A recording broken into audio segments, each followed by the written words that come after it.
Selamat datang di Pelajar Podcast. Nah, saya Mas Arman bersama 3 orang narasumber. Yang pertama Bapak Dwi Kurniawan SPD. Halo. Bapak Muhammad Mahmud SPD. Halo. Dan Bapak Fahrian Safi MPD. Pada kesempatan kali ini kita akan membahas tentang Pancasila sebagai fondasi pendidikan Indonesia. Nah, perlu kita ketahui bersama bahwa Pancasila berfungsi sebagai identitas bangsa Indonesia atau pedoman bagi masyarakat Indonesia. Maksudnya di sini adalah adanya suatu ciri khas yang berbeda dari bangsa lain, karena seluruh masyarakatnya itu selalu berefleksi terhadap nilai-nilai atau pedoman yang terkandung pada Pancasila. Nah, untuk yang pertama itu saya ingin bertanya kepada ketiga narasumber, apa saja relevansi Pancasila sebagai entitas dan identitas bangsa Indonesia dan perwujudan profil belajar Pancasila pada pendidikan yang berpihak pada peserta didik dalam pendidikan abad ke-21. Saya mulai dari Bapak Diki, gimana tanggapannya? Berbicara tentang identitas atau identitas, perlu kita ketahui bersama identitas itu adalah keberadaan yang unik atau berbeda dari negara yang lain. Seperti contohnya bahasa kita itu bahasa Indonesia, lalu ada simbol kita yaitu Bhinneka Tunggal Ika, lalu bendera kita juga yang berwarna merah dan putih. Itu menjadi identitas suatu negara kita Indonesia. Berarti identitas itu merupakan keunikan. Ya. Terus untuk perwujudan profil pelajar Pancasila pada pendidikan bagaimana itu? Dari Bapak Ahmad? Jadi ini menjelaskan tentang identitas Indonesia. Bisa menambahkan sedikit saja identitas kan tadi yang ditanyakan.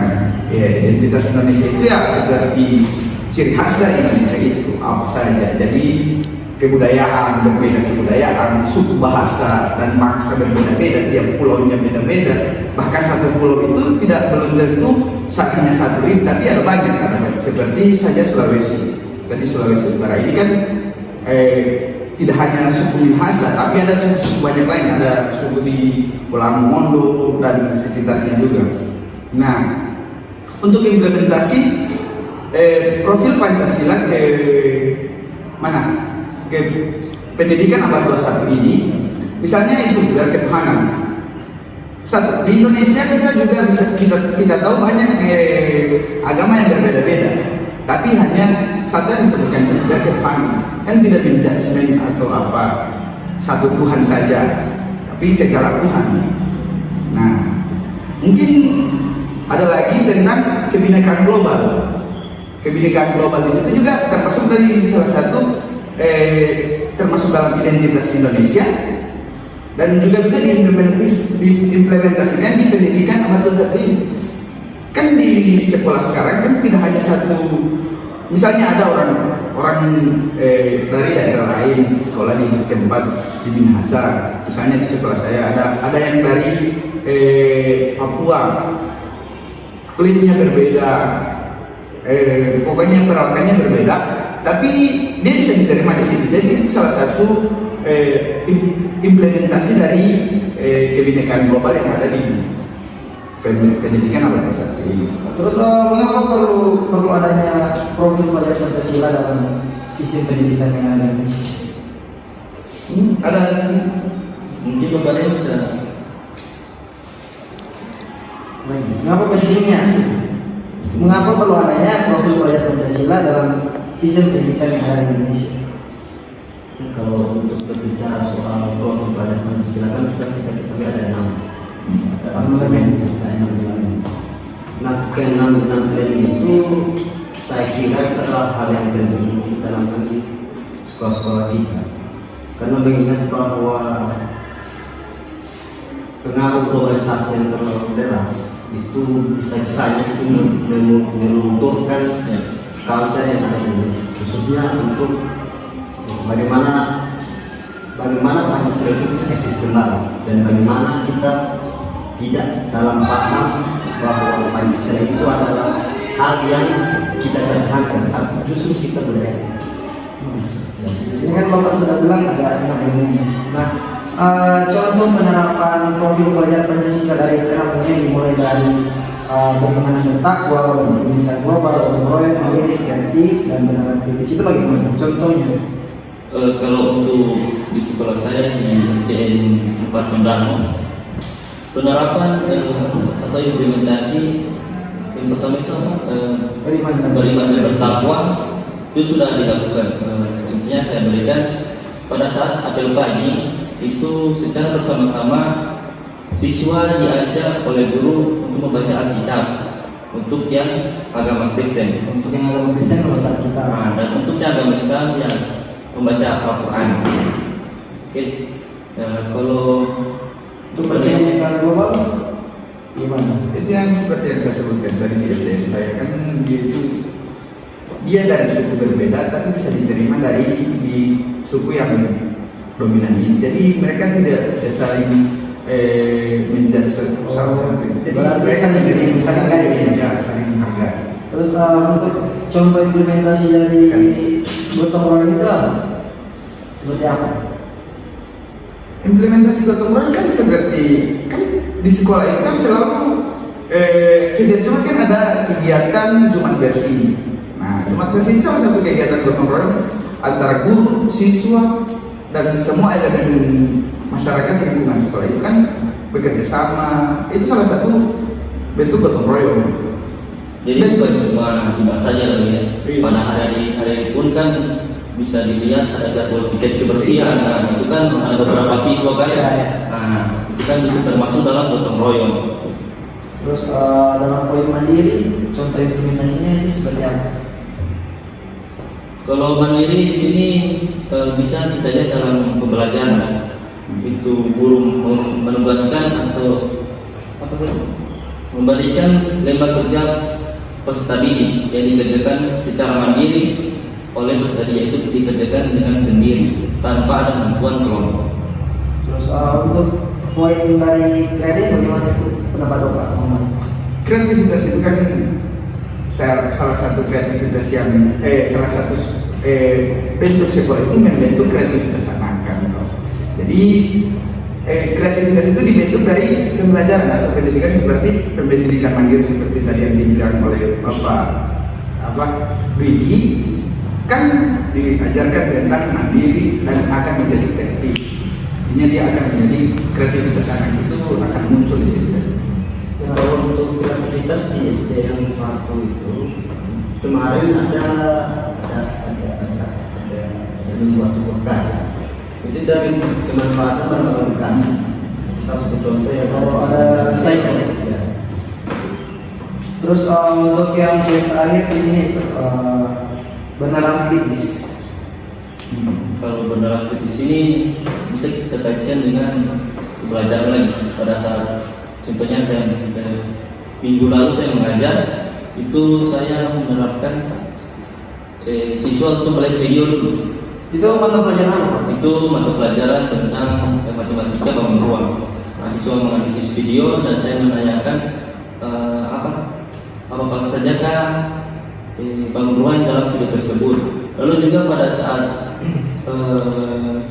beberapa hari yang lalu, guru juga melakukan persepsi awal pembelajaran. awal pembelajaran yaitu tentang bangun ruang. Guru memberikan pertanyaan kepada siswa, pernahkah kalian mengikuti pramuka? Pernah Pak. Jadi tenda itu berbentuk apa? Nah, di situ kita bisa mengaitkan berpikir nalar kritis oleh siswa untuk mengaitkan dengan pemahaman pada materi tersebut. Sedikit teman juga dari saya mungkin agak ini kan bernalar kritis itu kan tidak hanya dari situ tapi dari komentar siswa juga kan. Berarti ada yang di sekolah saya di sini kan agak tanda kutip juga sih dari ada guru yang di sekolah selalu hanya tunduk kepada HP atau semua pembelajarannya dimulai dari melihat HP. Jadi siswa juga berpikir kritis bahwa gurunya itu tidak bisa apa-apa tanpa HP-nya. Jadi siswa sempat saya mendengar langsung siswa berkomentar apa ini bodoh. Jadi itu salah satu bentuk kritis siswa ini. Jadi kayaknya gurunya tersebut dikatakan bodoh. ya, jadi agak lucu kan kan guru pondok ini bagaimana kan, padahal guru itu adalah sumber dari ilmu kan tidak ini. Jadi bentuk dari nalar kritis siswa itu terbentuk dari pendidikan pertama yang kita berikan ini. Jadi kalau macam mereka hanya menganggap guru aja terlalu fokus di apa itu kan makanya ini saya karena agak membawa sedikit perubahan misi saya di situ untuk di sekolah BPL saya sekarang ini, memberikan contoh untuk membelajarkan siswa tanpa harus dengan HP atau buku. Jadi kita harus siap langsung dengan materi kita dan susunan apa RPP yang sudah kita buat, kita ajarkan langsung saja begitu. Kan toh itu RPP tidak harus sebenarnya seperti dengan RPP itu kan hanya rancangan pelaksanaan pembelajaran. Itu belum tentu dia bisa sesuai dengan itu, tapi dia harus sejalan dengan itu. Kan kita ada indikator apa semua, kita harus sesuai dengan ini. Jadi mungkin itu solusi untuk mengurangi omongan-omongan kritis yang agak menyudutkan guru itu. Ya, sangat menarik. Tentunya dalam pengimplementasian itu, khususnya profil pelajar Pancasila, pasti ada faktor penghambat. Nah, apa saja faktor penghambat yang Bapak lihat dari sekolah model Bapak sendiri? Salah satunya faktor penghambat itu adalah fasilitas sekolah yang kurang. Khususnya di sekolah model saya itu fasilitasnya sangat minim sekali. Tidak lapang. Salah satunya. Tapi kenapa untuk acara presiden itu tidak dilakukan? Jadi untuk menerapkan poin kedua ya, pendidikan global itu masih. Kalau saya di sekolah saya itu ada sedikit yang saya temukan itu adanya keadilan itu tidak terlanggar. Apa kan? Tidak merata. Contohnya saja saya lihat pada mata pelajaran itu agama itu hanya ditaruh buku-buku pelajaran tentang agama Kristen. Memang kita di sini kan mayoritas kan Kristen toh. Nah, tapi adanya agama-agama Islam yang beberapa satu kelas itu ada 2 orang, itu juga memerlukan pendidikan agama. Nah, di situ saya tidak melihat adanya buku pendidikan agama Islam atau seorang guru atau seorang dari mana menjelaskan tentang agama Islam di sekolah tersebut. Jadi sangat disayangkan Pak. Iya. Terus pada saat pembelajaran kan, tentunya pada saat pembelajaran agama, apakah siswa tersebut masih tetap di dalam kelas atau berada di luar? Kalau saya lihat itu siswa tersebut cuma di dalam kelas itu melihat temannya tentang belajar agama Kristen. Terus bagaimana solusinya dari Bapak? Kalau solusinya mungkin saya ke depan bicara dengan kepala sekolah untuk mencari solusi lah ya, mencari supaya bisa diadakan lah buku pendidikan agama Islam untuk siswa yang agama Islam tersebut, atau ada mentor lah untuk bagaimana siswa tersebut bisa belajar tentang agama Islam pada saat mata pelajaran agama. Terus untuk solusi varian apakah akan membangun lapangan atau kemungkinan solusi terbaik itu SDM 1 atau SDM 3. Kan